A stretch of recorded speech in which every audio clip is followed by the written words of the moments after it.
So we had some news break not too long ago, probably the past hour or so, that former Packers safety Adrian Amos has signed with the New York Jets. So another former Packer joins Aaron Rodgers in New York.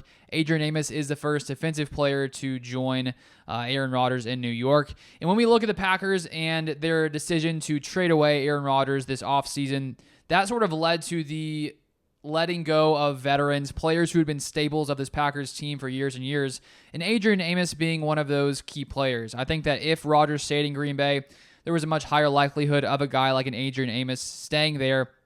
But the Packers decided to move on from Adrian Amos and sort of move to a different kind of group at safety with maybe Darnell Savage, Rudy Ford, Tarvarius Moore. There's lots of different options there. And there's definitely a lot more uncertainty with the Packers' safety position. But Adrian Amos, as I said, got a 1-year, $4 million deal with the New York Jets.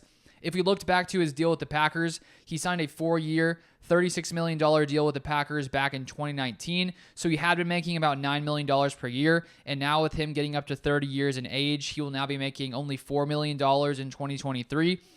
I'm unsure if there was interest from other teams. I haven't seen any reports about that. Is it possible that Amos signed with the Jets in hopes of chasing a ring? Potentially. I think that if you were to have to make a decision among a few different teams, if the money was equal, I don't see why you wouldn't pick a team like the Jets just because of their Super Bowl hopes. And the fact that you have Aaron Rodgers there clearly means that this is a team, this is a defense that's really, really good. And so now with Rodgers on offense, with all the weapons they have on offense, with Adrian Amos added to this Jets team, they have a really good shot to make a run in the playoffs. And so now Adrian Amos gets to be a part of that, and he gets a small contract. And I think that when you look at his production over the past few seasons, he was still productive, but not quite as much as the years progressed. He allowed a 71.7 passer rating in 2020, 95.7 in 2021, 123.8 in 2022. So each of the past 3 seasons per PFF, his passer rating allowed has dropped. And if we look at his touchdowns allowed, he allowed 6 touchdowns both in 2021 and 2022.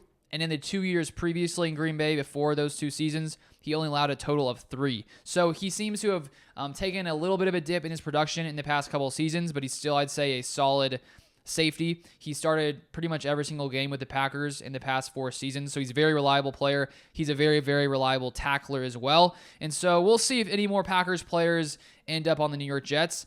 It seems like it keeps happening. There probably aren't too many more out there to be signed, but you never know. So I just wanted to share that news with you guys. If you guys want to stay up to date with Packers content, I also have a Packers newsletter. You can subscribe to that down below in the description. But thank you so much for watching, and I'll see you guys next time.